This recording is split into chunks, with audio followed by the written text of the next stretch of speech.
কয় শ্রেণীর মানুষের দিকে আল্লাহ ফিরে তাকাবেন না আর কথা বলবেন না? আল্লাহর মেহমান, আপনি আল্লাহর মেহমান, তাই না? তারপরেও আল্লাহ তাকাবেন না।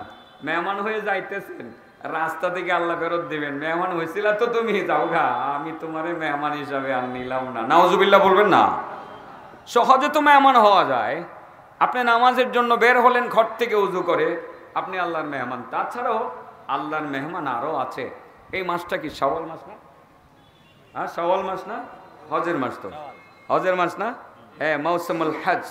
আমরা শাওয়াল, জিলকাদ, জিলহজ, এই তিনটা মাসটাকে, হজের 3 মাসকে আমরা হজের মৌসুম বলি। এই হজের মৌসুম এটা। তো যারা হজ করতে যায় তারাও আল্লাহর মেহমান, তাদেরকে ওয়াফদুল্লাহ বলা হয়, দয়ফুল্লাহ বলা হয়। হাদিসের মধ্যে পরিষ্কার আরও 3 শ্রেণীর মানুষের কথা উল্লেখ আছে, যে 3 শ্রেণীর মানুষ আল্লাহর মেহমান। তারপরেও 3টা অপরাধে যারা যুক্ত হবে, মেহমান হবে ঠিকই, আল্লাহর কাছাকাছি যাওয়ার পরে আল্লাহ বলবেন না, নাম কেটে দিলাম, আমি তোমার দিকে ফিরেও তাকাবো না। আল গাজী ফি সাবিলিল্লাহ, আল গাজী ফি সাবিলিল্লাহ ওয়াল হাজ্জ ওয়াল মুতামির ওয়াফদুল্লাহ দাআহুম ফাআজাবু। 3 শ্রেণীর মানুষ আল্লাহর মেহমান। 1 নাম্বার, আল গাজী ফি সাবিলিল্লাহ, যারা আল্লাহর রাস্তায় জিহাদের জন্য বের হয়ে যায় তারা হলো আল্লাহর মেহমান। যারা জিহাদে যায় কার মেহমান? যারা জিহাদে যায় কার মেহমান? সাহস আসেনি জিহাদের? সাহস আসেনি? সাহস আছে? দেখা যাবে জিহাদের সময় এসে যাইতেছে। যেইভাবে মুসলিম নিধন চলছে বিশ্বে, জিহাদের ডাক আমার মনে হয় খুব অল্প সময়ের ভিতরেই চলে আসবে। সামান্য একটা ছোট্ট নাবালক শিশু ইসরায়েল, আমি তো নাবালক শিশুই বলি, এটা যেভাবে মুসলমানদের বিরুদ্ধে অস্ত্র তাক করে রেখেছে এবং হাজারো হাজারো মুসলমানদেরকে হত্যা করতেছে, মুসলমানদের কি এখন ঘরে বসে থাকার সময় আছে? সুযোগ আসলে মুসলমান বের হবে, এটাই তো কথা। কি তাহলে ছেলে মেয়ে খাইব কি? আপনি যে জেহাদে যাবেন, ছেলে মেয়ে খাইব কি? জেহাদের ডাক আসলে ঘরে বসে থাকবেন?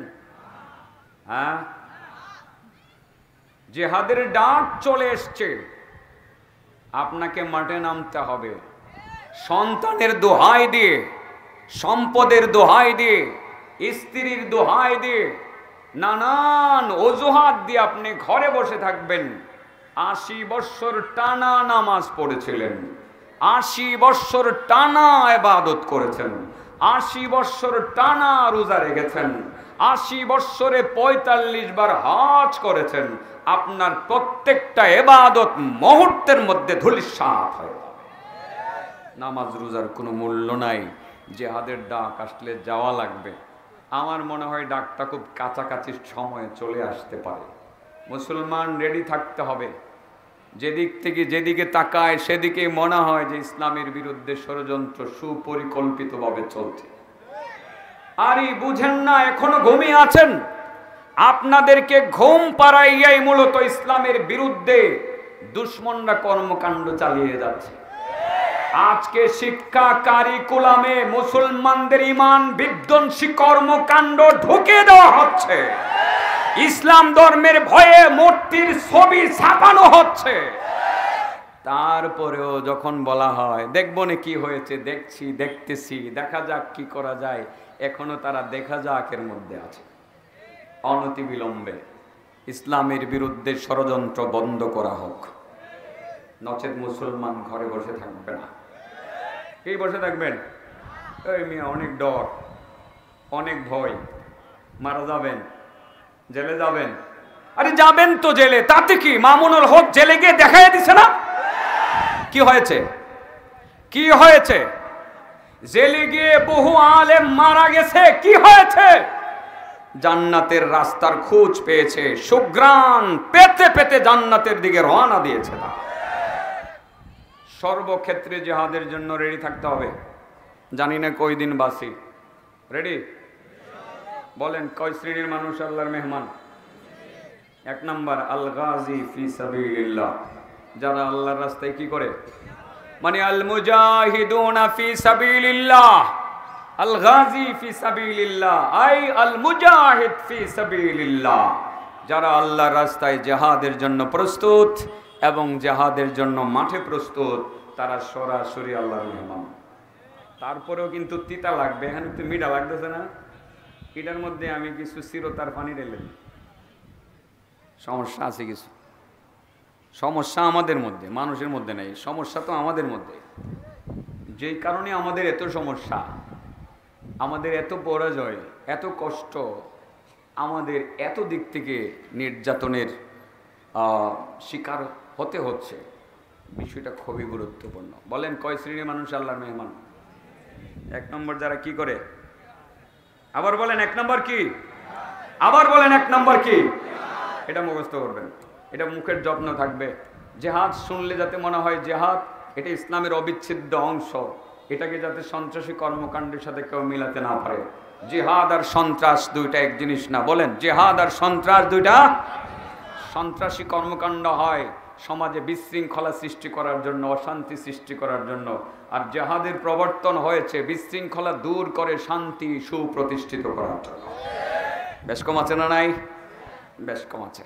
জিহাদ হবে ফিলিস্তিনকে স্বাধীন করার জন্য, এটা মুসলমানদের শান্তির ডাক, এটা সন্ত্রাসের ডাক না। কিসের ডাক? শান্তির ডাক। ফিলিস্তিনকে স্বাধীন করতে হবে। মুসলমানদের প্রথম কিবলা বাইতুল মুকাদ্দাস মুসলমানদের আয়ত্তে আনতে হবে।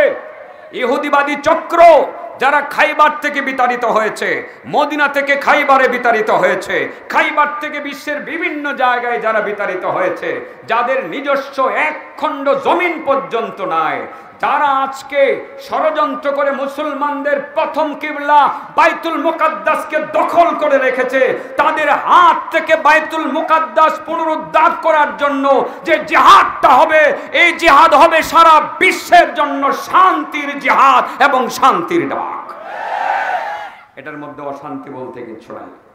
নমুনা ভালোই দেখা যায়, ইরান একটু মাত্র দেখাইছে যে দেখ গিল্লালাম, ঠিক না ভাই? ঠিক। আমাদের শক্তি আছে, ইরানের হয়তো অস্ত্রের শক্তি আছে, কিন্তু বাঙালি মুসলমানের ইমানের শক্তি আছে, আছে না নাই? আমাদেরকে যেতে দেওয়া হোক না। আমাদের সরকার বাহাদুর একটি কথা বলেছেন, আমি দোয়া করেছিলাম। সরকার বাহাদুর বলছিলেন আমরা ফিলিস্তিনের পক্ষে। আমি বলেছিলাম একটু প্রমাণ দেখায় দেন, মাত্র 10টা বিমান রেডি করে দেন, আমাদেরকে কোথাও যেতে দেন, আমাদেরকে কোথাও যেতে দেন। ফিলিস্তিনের কোনো এক জায়গায় আমাদের বিমানটাকে মানে সেখানে থামার সুযোগ করে দেন, আমাদের হাতে কিছু অস্ত্র দেন, সে অস্ত্র নিয়ে আমরা যেতে চাই, আমরা মুসলমানদের পাশে দাঁড়াতে চাই। সেই সুযোগটা যদিও পাইলাম না, সাহসটুকু পেয়েছি। সরকার বাহাদুর বলেছেন যে ফিলিস্তিনের পক্ষে আছি। আশা করি সামনে সেই সুযোগটুকু আসবে যে বাঙালি মুসলমান ইমানি চেতনা শক্তি নিয়ে মুসলমানদেরকে রক্ষার জন্য, বাইতুল মুকাদ্দাসকে ফিরে পাওয়ার জন্য মুসলমানরা সেখানে যাবে। আমি বলি শুধুমাত্র ইমানি স্পিরিটটা অন্তরে জারি রাখার জন্য। যে কোনো সময় জেহাদের ডাক আসবে, জেহাদের জন্য রেডি থাকবো। জেহাদকে অস্বীকার করলে ইমান থাকবে না। আবারও বলছি, আল্লাহর কসম ইমান থাকবে না, আল্লাহর কসম ইমান থাকবে না, আল্লাহর কসম ইমান থাকবে না। জেহাদের স্পিরিট অন্তরে রাখতেই হবে। স্পিরিটটা যদি অন্তত পক্ষে না থাকে, আল্লাহ রাসূলের ভাষায় আপনি মুনাফিক। স্পিরিটটা রাখতে হবে। আল গাজী ফি সাবিলিল্লাহ, আল্লাহর রাস্তায় যারা জিহাদ করে তারা আল্লাহর মেহমান। আল হাজ্জু, হাজী সাহেব যারা হজ করতে যায়, আল হাজ্জু দুইটা অর্থ হবে। যারা হজ করতে যায় তারা আল্লাহর মেহমান।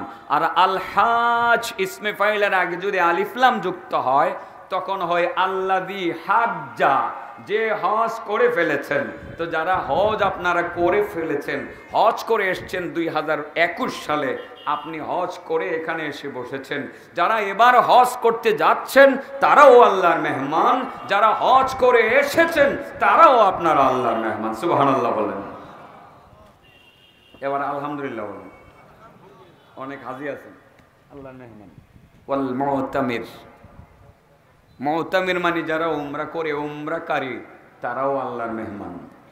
এবার বলেন কয় শ্রেণীর মানুষ আল্লাহর মেহমান? আল গাজী ফি সাবিলিল্লাহ, আল গাজী ফি সাবিলিল্লাহ ওয়াল হাজ্জ ওয়াল মুতামির ওয়াফদুল্লাহ দাআহুম ফাআজাবু। আল্লাহর রাস্তায় যারা জিহাদ করে তারা আল্লাহর মেহমান, যারা হজ করতে যায় তারাও আল্লাহর মেহমান, যারা উমরা করতে যায় তারাও আল্লাহর মেহমান। দাআহুম ফাআজাবু, আল্লাহ তাদেরকে দাওয়াত দিয়েছেন আর তারা আল্লাহর দাওয়াত কবুল করে আল্লাহর মেহমান হয়ে গেছে। মজা লাগছে না? হজ করতে যাবেন, আল্লাহর মেহমান হয়ে গেছেন। কিন্তু মেহমান যে হয়েছেন, আল্লাহর এখানে যে যাইবেন, রাস্তা দিয়ে যে একটা আকাম করে গেছেন, আল্লাহ কাছে যাওয়ার পরে যে কবেন আমার মেহমান ছিলা, তালিকায় নাম লিখছিলাম, এখন কাটটা দিছি, যাও তোমার লগে আমি আর কোনো কথা বলতাম না, এটা বললে লজ্জা লাগবে নি? লাগবে? এবার আলোচনা শুনেন, এটা আমার ওয়াজ। এতক্ষণ যা কইছি বোঝানোর জন্য, এই ওয়াজটা বোঝানোর জন্য এই কথাগুলো বলছি। আমরা তো মিডা কথা শুনি, উজু করে মসজিদে গেলে আল্লাহর মেহমান, জেহাদের মাঠে গেলে আল্লাহর মেহমান, জেহাদের মাঠ থেকে ফেরার সময় আল্লাহর মেহমান, হজ করতে গেলেন আল্লাহর মেহমান, উমরা করতে গেলেন আল্লাহর মেহমান। অথচ আল্লাহ রাসূল বলেন সালাসাতুন লা ইউকাল্লিমুহুমুল্লাহু ইয়াওমাল কিয়ামা, দুনিয়াতে 3 প্রকার মানুষ এমন আছে যাদের সাথে আল্লাহ রাব্বুল আলামিন কিয়ামতের ময়দানে তাদের মেহমানদারি করবেন, দূরের কথা তাদের সাথে কোনো কথাই বলবেন না। 1 নম্বর আল মান্নান। 1 নম্বর কেডা? এই আব্দুল মান্নান না, কিন্তু আবার লাগায় না। আব্দুল মান্নান আমার ছোট ভাইয়ের শ্বশুর, দেলোয়ারের শ্বশুর, এটা আমার তালুই, ওই তালুই আছে, দেখা যায় না, এস লাগায় না। 1 নম্বর কি? মান্নান। 1 নম্বর কেডা? মান্নান কি আপনাদের গ্রামের আব্দুল মান্নান? আল্লাযী লা ইউতি শাইআন ইল্লা মান্না।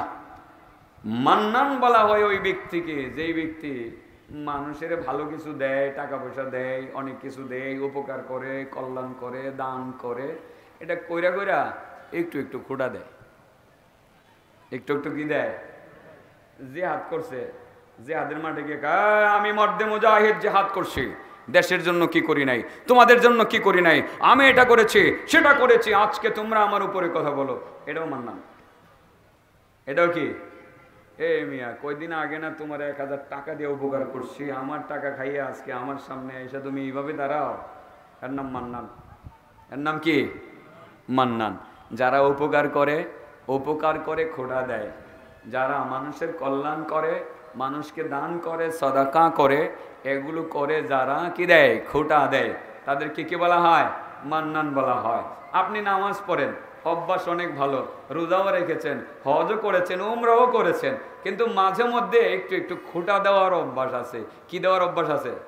আপনি না হজ করতে গিয়ে আল্লাহর মেহমান হয়ে গেছিলেন, মনে আছে না? আপনি হজ করতে গিয়ে আল্লাহর মেহমান হয়ে গেছিলেন, মেহমান হয়ে বাংলাদেশে আসছেন, এখনো মেহমান। ইদানিং আপনার একটু অভ্যাস আছে কি, আপনি মানুষের উপকার করেন, উপকার করে বলেন এই এই বেটা আমি এটা করছি সেটা করছি, এই করছি সেই করছি, তোদের কত উপকার করছি, আজকে আমার সামনে এত বড় গলা কথা বলিস। আপনি যে কাজটা করলেন, কাজটা করে মান্নান হয়ে গেলেন। আল্লাহ রাসূল বলেন মেহমান তো হয়েছিল ঠিকই, তুমি আল্লাহর কাছে যখন যাইবা আল্লাহ তোমারে তাড়াইয়া দিব। আল্লাহ বলবো যে না, আমি তোমার সাথে কোনো কথা বলবো না, তুমি আমার মেহমান ছিলা বটে, কিন্তু খোঁটা দেওয়ার কারণে আমি মেহমানদের তালিকা থেকে তোমার নামটা কেটে দিলাম। নাউযুবিল্লাহ বলেন। খোঁটা দিবেন উপকার করে কোনোদিন? আল্লাহ বলেন তোমরা তোমাদের নেক আমলগুলোকে খোঁটার মাধ্যমে, মানুষকে কষ্ট দেওয়ার মাধ্যমে তোমরা বরবাদ করে দিও না। আমরা খোঁটা দিব না। তাহলে বলেন কয় শ্রেণীর মানুষের সাথে আল্লাহ কথা বলবেন না? 1 নম্বর ব্যক্তিটার নাম কি? এক নম্বর ব্যক্তির নাম কি? মান্নান। যে উপকার করে কি দেয়? হ্যাঁ, এটা আল্লাহ পছন্দই করেন না। আল্লাহ কোরআনে বলেন, ইয়ামুন্নুনা আলাইকা আন আসলামু, ইয়ামুন্নুনা আলাইকা আন আসলামু কুল লা তামুন্নু আলাইয়া ইসলামাকুম বালিল্লাহু ইয়ামুন্নু আলাইকুম আন হাদাকুম লিল ঈমান ইন কুনতুম সাদিকিন। ইয়ামুন্নুনা আলাইকা আন আসলামু, অনবী তারা তোমার কাছে এসে খোঁটা দিতেছে, তারা মুসলমান হয়েছে, ইসলাম ধর্ম কবুল করেছে। ইসলাম ধর্ম কবুল করে তোমার কাছে এসে খোঁটা দিতেছে। খোঁটা, এটা কেমন খোঁটা? কিছু কিছু নতুন মুসলমান আমার নবীর দরবারে এসে হাজির হয়ে বলতে শুরু করলো, মুহাম্মদ, ও মুহাম্মদ, মুসলমান হইলাম, তোমার দলে যোগ দিলাম, মুসলমান হইলাম, তোমার উপকার করলাম, ইসলাম কবুল করে তোমার উপকার করলাম, তোমার যিনি রব আল্লাহ তাবারাকা ওয়া তাআলার উপকার করলাম। তার মানে তোমার দলে যোগ দিয়ে তোমার উপকার করলাম, তোমার আল্লাহর দলে যোগ দিয়ে তোমার আল্লাহর উপকার করলাম। তার মানে মুসলমান হইয়া সে নিজে উপকৃত হইছে না, আল্লাহর দলে যোগ দিয়া আল্লাহর উপকার করছে, আল্লাহর দলে যোগ দিয়া আল্লাহর রাসূলের উপকার করছে। এমন কিছু নতুন মুসলমান আমার নবীর দরবারে হাজির হইয়া বলতে শুরু করলো, মুহাম্মদ সাল্লাল্লাহু আলাইহি ওয়াসাল্লাম। এই লোকটা সাল্লাল্লাহু আলাইহি সাল্লাম বলছিলেন না, আপনারা বলেন না কেন? এই নবীর নাম শুনে দুরূদ পড়তেন না আপনারা? হ্যাঁ, এই জায়গায় কিপটামি করলে কিন্তু দুজকে যাবেন, এটা মনে রাখেন। যদি ইচ্ছাকৃতভাবে আমার নবীরে অবজ্ঞা করেন, দুরূদ না পড়েন, তাইলে নবীজি বদদুয়া করছিলেন, মনে আছে না? হ্যাঁ, নবীর নাম শুনে দুরূদ না পড়লে আল্লাহ লানত বর্ষিত হবে কি হবে না? তো আপনি দুরূদটা পড়ছেন না কেন? সেই নতুন মুসলমান তো বুঝেই না। সেই নতুন মুসলমান তখন মুসলমান হয়েছে তো মূলত টাকা পয়সা কামাই করার জন্য। কিসের জন্য? যে ইসলামের জয় যেভাবে দেখতেছি, মুসলমানের জয়, মুসলমানের বাহিনীর জয় যেভাবে চলছে, মুসলমান হইলে বুঝি টাকা পাওয়া যাবে, মুসলমান হইলে বুঝি পয়সা পাওয়া যাবে। ওই আমার নবীর কাছে গিয়ে বলে, মুহাম্মদ, মুসলমান তো হয়ে গেলাম, মুসলমান হয়ে তোমার উপকার করলাম, তোমার আল্লাহর উপকার করলাম, টাকা দাও। কি দিছে? খোটা দিছে। কি দিছে? খোটা। যে মুসলমান হয়ে তোমার উপকার করছি না। আল্লাহ রাব্বুল আলামিন আসলে খোটা পছন্দ করেন না। এজন্য আল্লাহ নবীর উপরে কোরআনের আয়াত নাজিল করে জানিয়ে দিলেন, ইয়ামুন্নুনা আলাইকা আন আসলামু, ইয়ামুন্নুনা আলাইকা আন আসলামু কুল লা তামুন্নু আলাইয়া ইসলামাকুম বালিল্লাহু ইয়ামুন্নু আলাইকুম আন হাদাকুম লিল ঈমান ইন কুনতুম সাদিকিন। অনবী, তারা তোমার কাছে এসে খোঁটা দিতে আছে, তারা মুসলমান হইয়া আমার উপকার করেছে, তোমার উপকার করেছে। নবী, তুমি বলে দাও তোমরা খোঁটা দিও না, কারণ আল্লাহ খোঁটাকে পছন্দ করেন না। তোমরা খোঁটা দিও না, লা তামুন্নু আলাইয়া ইসলামাকুম, তোমরা মূলত ইসলাম ধর্ম কবুল করে নবীরও কোনো উপকার করতে পারো নাই, আল্লাহর কোনো উপকার করতে পারো নাই।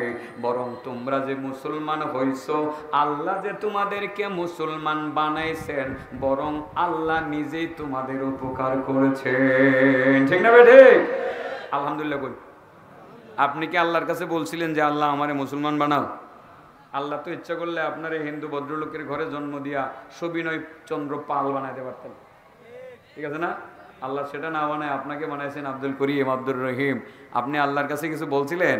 বলেন না, আপনার মুসলমান বানাইছেন, মুহাম্মদ রাসূলুল্লাহ সাল্লাল্লাহু আলাইহি সাল্লামের উম্মত বানাইছেন, আবার আপনারে নামাজি বানাইছেন, আবার আপনারে ওয়াজ মাহফিলে আসার তৌফিক দিছেন। এখনো বুঝি জুড়ে আলহামদুলিল্লাহ বলতেন না? আরো কত মানুষ আসতে পারে নাই, আসতেছে না, আসবেও না, বলে আরে মাহফিলে গেলে কি হয়, গেলে হুজুরা দুই চারটা কথা বলবে, এর চেয়ে বলো বসে বসে টিভি দেখি আর খবর দেখি, আল জাজিরা দেখি, বিটিভি দেখি, এটিএন বাংলা দেখি, দু একটা নাটক দেখি, অনেক কিছু শেখা যাবে না। ওরা তো মূলত আসতে পারে নাই। আপনি যে এসছেন, আপনি কি এমনি এসছেন না আল্লাহ আপনাকে আসার তৌফিক দিয়েছেন সেই জন্য এসছেন? এবার আবারও বলি আলহামদুলিল্লাহ। আচ্ছা, কয় শ্রেণীর মানুষের দিকে আল্লাহ ফিরে তাকাবেন না? এক নম্বর কি? মান্নান। আজ থেকে তো আপনারা নাম রাখা বন্ধ করে দেবেন। মান্নান নাম আর রাখতাম না, আব্দুল মান্নান। আব্দুল মান্নান নাম রাখবেন, কোনো অসুবিধা নেই। আব্দুল মান্নান রাখবেন, কোনো অসুবিধা নাই, ঠিক আছে তো? কিন্তু শুধু মান্নান এইটা করবেন, টিবেন না, খাওয়া। এই মান্নানের অবস্থা বড় কাহিল। এ মান্নান, এর দিকে আল্লাহ রাব্বুল আলামিন ফিরেও তাকাবেন না, খুঁটা দেবেন না। যুগ যুগ ধরে আমাদের নবী রাসূলগণ শুধু মুসলমানের উপকার করেছেন এমনটাই না, কাফের মুশরিকদের উপকারও করেছেন। হযরতে আব্দুল্লাহ ইবনে ওমর রাদিয়াল্লাহু তাআলা আনহুর কথা বলি, ছোট্ট করে একটা কথা বলি। আর আমাদের জাতির পিতার কথা তো আপনারা জানেনই। মুসলিম জাতির পিতার নাম কি বলেন তো? আবার বলেন, মুসলিম জাতির পিতার নাম কি? এটা কি কোনো সময় বাদ হয়ে যাবে? এটা কি কেউ ষড়যন্ত্র করে এটা মুসলমানদের অন্তর থেকে মুছতে পারবে? পারবে না। আবার বলেন, মুসলমান জাতির পিতার নাম কি? মিল্লাতা আবিকুম ইব্রাহিম হুয়া সাম্মাকুমুল মুসলিমিন।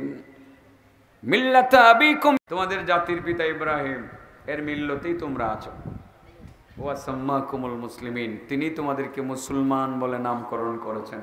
আমাদের জাতির পিতা ইব্রাহিম আলাইহিস সালাতু ওয়াস সালাম মুসলিম মিল্লতের পিতা। তার অনেক বিষয় আছে। আব্দুল্লাহ ইবনে ওমরের কথা বলছিলাম, একটা খাসি জবাই করছে। কি জবাই করছে? দুম্বা জবাই করছে। দুম্বা জবাই করে ওনার যে আছে না খাদেমকে, চাকরকে বলছে একটা রান কাটো। ইসলাম কত সুন্দর বোঝার জন্য বলছি। দেখেন, ইসলাম শুধু মুসলমানের উপকার করে না, অমুসলিমদের উপকারও করে। রান একটা কাটলেন, কাটার পরে বললেন যে ওই যে ইহুদির ঘরে দিয়ে আসো। কোথায়? সন্তানের আকিকার দুম্বার রান অথবা খাসির রান কোথায় দিয়ে আসবে? ইহুদির ঘরে দিয়ে আসবে। ওনার খাদিম বলেন, হযরত আপনি করছেন কি? আল ইহুদিয়্যু আসলাহাকাল্লাহ, আল ইহুদিয়্যু আসলাহাকাল্লাহ। হযরত জি আপনি করছেন কি? আরে সে তো ইহুদি, আল্লাহ আপনাকে পরিশুদ্ধ করুন। আপনি কি করছেন? ভুল করতেছেন কিনা? আপনার দ্বারা ভুল হয়ে যাচ্ছে কিনা? ইহুদির ঘরে আকিকার গোশত কেন যাবে? আব্দুল্লাহ ইবনে ওমর বলেন, সাবধান, ভুল করবা না। সে আমার প্রতিবেশী, সে আমার ঘরের রান্না করে গোশতেও তার অধিকার আছে। সুবহানাল্লাহ বলেন। এটার নাম ইসলাম। আল্লাহ রাসূল প্রতিবেশীকে এতটা গুরুত্ব দিয়েছেন, আমার মনে হচ্ছিল যে আল্লাহ রাসূল প্রতিবেশীকে সম্পদের ওয়ারিস বানিয়ে দেয় কিনা মনে হচ্ছিল। রাসূলও তা বলছিলেন। জিবরাইল আমার কাছে এমনভাবে প্রতিবেশীর হক নিয়ে বলছিলেন, আমার মনে হচ্ছিল, ধারণা হচ্ছিল, ভয় হচ্ছিল, আবার প্রতিবেশীকে সম্পদের ওয়ারিস বানিয়ে দেয় কিনা। প্রতিবেশীর হক আছে না নাই? অমুসলিম হইলেও তাহলে প্রতিবেশীকে বকরির রান দেওয়া, এটা কার বিধান? ইসলামের বিধান। কার বিধান? মুসলিম হোক অমুসলিম হোক। তাহলে আপনার প্রতিবেশী ইহুদি নাই, হিন্দু ভদ্রলোক আছে, ইসলাম বলে তুমি যদি খাসির গোশত খাও, তোমার ঘরে রান্না হয়, তোমার প্রতিবেশীকে তুমি শরীক রেখো। যদি পারো কিছু গোশত দাও, বকরি জবাই করলে একটা রান দাও। তবে গরুর গোশত যেহেতু তারা খায় না, গরুর গোশত তারা যেহেতু গ্রহণ করে না, সেটা তাদেরকে আপ্যায়ন করবেন না, সেই ক্ষেত্রে তারা মাইন করতে পারে। ঠিক আছে না? এটা তাদের ধর্মীয় বিষয়। কিন্তু ইসলাম কত সুন্দর, কি চমৎকার একটা শিক্ষা ইসলাম আমাদেরকে দিয়েছে। সেটা হলো, প্রতিবেশী যদি অমুসলিম হয়, তোমার ঘরের রান্না করা গোশত এর মধ্যে তার হক আছে। বকরি জবাই করলে সামান্য একটু গোশতের মধ্যে হলেও তার হক আছে, সামান্য একটু গোশত তাকে তুমি দিয়ে খাইবা। আর ইব্রাহিম নবী আলাইহিস সালাতু ওয়াস সালামের বৈশিষ্ট্য ছিল এমন, তিনি তো মানুষ ছাড়া খাইতেনই না। বিশেষ করে দুপুরবেলা মুসলিম অমুসলিমের মধ্যে কোনো ভেদাভেদ করতেন না। তিনি শুধু দিতেন, মানুষকে খাওয়াইতেন, তিনি খাওয়াইতে ভালোবাসতেন। এটাই ছিল আমাদের জাতির পিতা ইব্রাহিম আলাইহিস সালাতু ওয়াস সালামের বৈশিষ্ট্যগুলোর অন্যতম বৈশিষ্ট্য। সেই কথাগুলো আপনারা ওয়াজের মাঠে বহুত শুনেছেন। আমি কথাটা আবার রিপিট করি। বলেন তো বাবা, কয় শ্রেণীর মানুষের সাথে আল্লাহ কথা বলবেন না? এক নম্বরে যে মান্নান, দিয়া খোটা দেয়, দিয়া খোটা দেয়। মুসলমানদের অভ্যাস শুধু দেওয়ার, খোটা দেওয়ার না, এটা বোঝানোর জন্য বলছি। তো ইব্রাহিম আলাইহিসসালাম সেখানে সামান্য একটু ভুল করেছিলেন, আল্লাহ ওনাকে সেই শিক্ষাটুকু দিয়েছেন। পরবর্তীতে দুপুরবেলা মেহমান খুঁজে বের করা লাগবে, কোথায় আছে মেহমান, খুঁজতে খুঁজতে অনেক দূরে চলে গেলেন। মেহমান ছাড়া তিনি খাবেন না। মেহমান একটা পাইলেন, অনেক দূর থেকে হেঁটে আসছেন, সেই কাগজগ্রাম থেকে হেঁটে হেঁটে দিলালপুর হয়ে এখানে এসছেন। এখন তো হাঁটার কথা বললে আপনারা বলবেন কেমন কথা বলে মুফতি আতিকুল্লাহ, এখনো কি আমরা হাঁটি? এখন তো গাড়ি আছে, রাস্তাঘাট আছে। আরে বাবা, আজ থেকে 20 বছর আগে কাগজি গ্রামের মানুষ, তাদের চলার পথ ছিল একমাত্র নৌকা, তা না হয় হাঁটা, পায়ে হাঁটা, ঠিক না বেটি? অনেক দূর থেকে হেঁটে যখন মানুষ আসে, কয়েক ঘন্টা টানা হাঁটলে পরে ক্ষুধা লাগবে কি লাগবে না? কেমন যে ক্ষুধা লাগে। ছোটবেলা মিছিলে গেছেননি আপনারা? মিছিল নির্বাচনের কি আমেজ ছিল, নির্বাচন আসলে কি আনন্দ ফুর্তি ছিল। কোথায় এখন নির্বাচনের আমেজ বলতে কিচ্ছু নাই। মাসুদ বাইরে দেখলাম শুধুমাত্র ফেসবুক একটা স্ট্যাটাস দিছে যে আমারে আপনারা ভোট দিয়ে, দেখা উনি আর কোথাও ভোট চাইতেও গেছে না, মিছিলও নাই, মাহফিলে এসে বসে রয়েছে। এই যে আমি দেখতেছি, কই আমি দেখছি তো এই যে বসে রয়েছে। নির্বাচনের আমেজ হয়ে গেছে। আগে নির্বাচনে যাইতাম 2-4-5 ঘন্টা মিছিল করতাম, মিছিল করতে করতে কাহিল হইলে খাওন যে কি মজা লাগছে।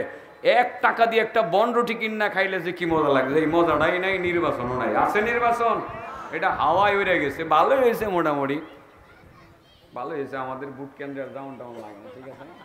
এটা কেমন ভালো হয়েছে যে এটা আপনারাও বুঝতেছেন, আর আমি তো বহু আগেই বুঝতেছি। এই মজাটা গেল কই? আল্লাহ আমাদের এই মজাটা ফেরত দেখ। এই মজাটা পাইতেছি না আল্লাহ, যার কারণে মজাটা উঠতে গেছে গা, আল্লাহ তুমি তারে উড়াই লিয়ে দাও গা। আল্লাহ সবাই পারে। মিছিলে গেছি, এমন ক্ষুদা লাগছে ও ভাই। একরাম আলী বাইরে ভাইছি, ভাই আমার পরে টেহা নাই, খামো কি? ক্ষুদা কারে, কথা বলছেন না? কয়েক কিলোমিটার রাস্তা। একরাম আলী ভাই আমার ফুয়াতো ভাই, পরে সাইরানা পয়সা দিছে, বুট কিনা খাইছি। সেদিনকার বুট সে কি মজা লাগছে না, এই মজাটা এখন আর পাই না। অর্থাৎ দূরের পথ অতিক্রম করে হেঁটে আসলে অনেক ক্ষুদা লাগে কি লাগে না? তো মেহমানের এমন ক্ষুদা লাগছে, ইব্রাহিম নবী দীক্ষা কো ভাই তুমি আমার বাড়ির খাইবানি? হ্যাঁ কো খাইবানি মানে হুদা গেলে পাগলের মতো খাবো। কথা বলছেন না? এমন ক্ষুদা লাগছে।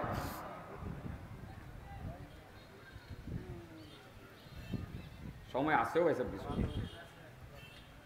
না, আরো কেউ দিবে বুঝাইলাম। হুজুর আইছে, আমি হুজুরের হাসিটা দেখছি, তাহলে বাবা আছে আমার, আমি আবার তাড়াতাড়ি গুছাইতাম। দেখেন জিন্দিগি কেমনি গুছাইলে, এটাও কিন্তু একটা আকর্ষণ, ঠিক না বেটি? এটা কইলো, এটা কইয়া ভরে গুছাও। ইব্রাহিম আলাইহিসসালাম মেহমানরে কইছে ভাই খাবেনি? ঘুম খামু। উনি তো আসলে মুসলমান, ও মুসলমান চিন্তা করছে না, এটার নাম হয়তো ইসলাম। এটার নাম কি? আরে ক্ষুধা লাগছে হিন্দু ভদ্রলোকের, তারে আমার ঘরে নিয়ে বসাইয়া খাওয়ামো, এটার নাম ইসলাম। আর এটার নাম ইসলাম তো হিন্দু লোক কষ্ট করতেছে না খেয়ে, তার বাড়িতে 1 মণ চাল কিনে পাঠিয়ে দিবেন, তার নাম ইসলাম। এই শিক্ষাটা ইসলাম আমাদেরকে দিছে। ইব্রাহিম নবী বাড়িতে নিয়ে আসছে, ভাই বিসমিল্লাহ খাওয়ান শুরু করো। বেড়া তো বিসমিল্লাহ জীবনও শুনছে না, কথা বলছেন না? কো ভাই বিসমিল্লাহ কি? আল্লাহর নামে শুরু করো। ভাই আল্লাহ কি আমি বুঝি না। আরে যে আল্লাহ রিজিক দিছে, আসমান দিছে, জমিন দিছে, তোমারে দিছে, আমারে দিছে, হে আল্লাহর নাম নিয়ে শুরু করো। এটা কয়টা আমি পারতাম না, গাওরা আসিল আর কি, বুঝলেন না? এটা পারতাম না। না পারলে যে আল্লাহর রিজিক তুমি খাইবা, ওই আল্লাহর নাম নিতে পারতা না, তাহলে তুমি তো খাইতে পারবে না। যাও গা, জামুগা, তবু আল্লাহর নাম নিতাম না। কেমন গাওরা চিন্তা করছেন? পরে জায়গা সাথে সাথে আল্লাহ রাব্বুল আলামিন ইব্রাহিম নবীরে ডাক দিয়ে কই, ইব্রাহিম সারা পৃথিবীর সবাই কি আমারে ডাহে? কোনা ডাহে না। সবাই কি আমার নাম লয় না? তো হেরারে কেডা খাওয়ায়?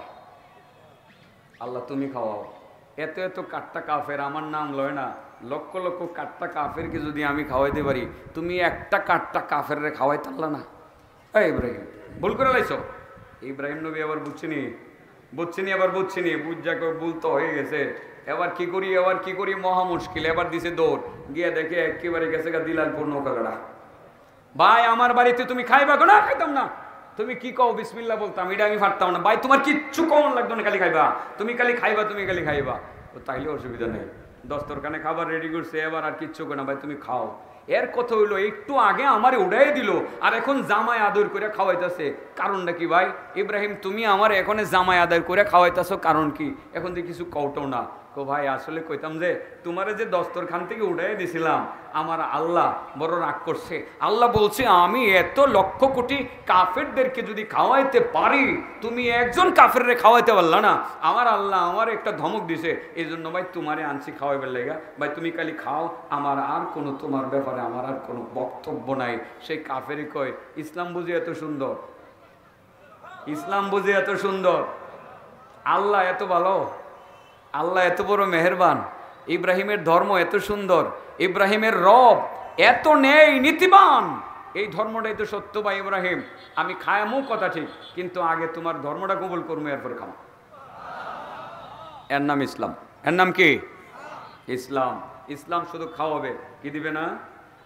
খুঁটা দিবে না। যারা খুঁটা দিবে তারা জাহান্নামে যাবে। আসরের ময়দানে আল্লাহ তাদের দিকে ফিরে তাকাবেন না, কথাও বলবেন না। বলেন কয় শ্রেণীর মানুষের সাথে আল্লাহ কথা বলবেন না? 1 নম্বর কেডা? মান্নান। 2 নম্বর ওয়াল মুনফিকু সিলাআতাহু বিল হালাফিল ফাজির। বিষয়টা গুরুত্বপূর্ণ। আমি চিন্তা করেই বলি, এটা বাজার, বিশাল বড় শহর, ব্যবসা বাণিজ্যের ছড়াছড়ি আছে। বাজিতপুর বাংলাদেশে অন্যতম একটা ব্যবসার এরিয়া। ব্যবসায়ীরা বহুতই আছেন যারা মিথ্যা কসম করে পণ্য বিক্রি করে। যারা বলেন মিথ্যা কসম করে পণ্য বিক্রি করে, ভাই আল্লাহর কসম এটা দেশি মাছ। আসলে তো আপনাদের এলাকার মানুষ এই পুকুরের মাছটা দইরা আইনা যদি বাজারে কয় আল্লাহর কসম ভাই দিলালপুর ঘাট থেকে আনছি, বিশ্বাস করতো না?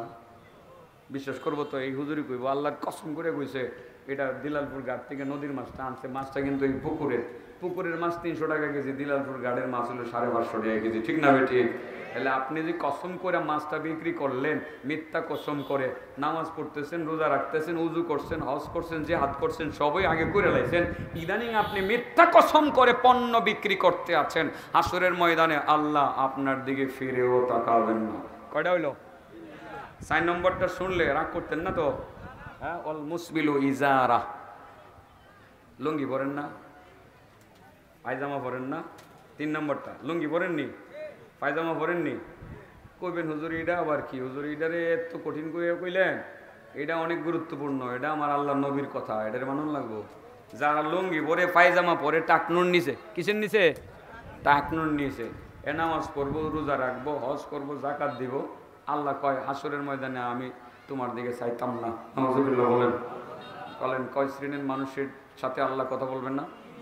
1 নম্বর যে মানুষকে দান করে, মানুষকে দেয়, উপকার করে কি দেয়? 2 নম্বর যে মিথ্যা কসম করে কি করে? 3 নম্বর যে কাপড় টাকনুর নিচে করে। 3টা কথা মন থাকবো। এর আগে তো আরো অনেক কিছু কইছি, এটি মনে রাখেন। আমাদের সকলের মুরব্বী উস্তাজুল উলামা শাইখুল হাদিস আল্লামা বাহাউদ্দিন সাহেব দামাত বারাকাতুহুম এসে গেছেন। উনি এসছেন অল্প সময় গুরুত্বপূর্ণ বয়ান পেশ করবেন। ওনার বক্তব্য শুনে যাওয়ার জন্য বিশেষ অনুরোধ রাখছি। আমি শেষ করছি। আসসালামু আলাইকুম ওয়া রাহমাতুল্লাহি ওয়া বারাকাতুহু।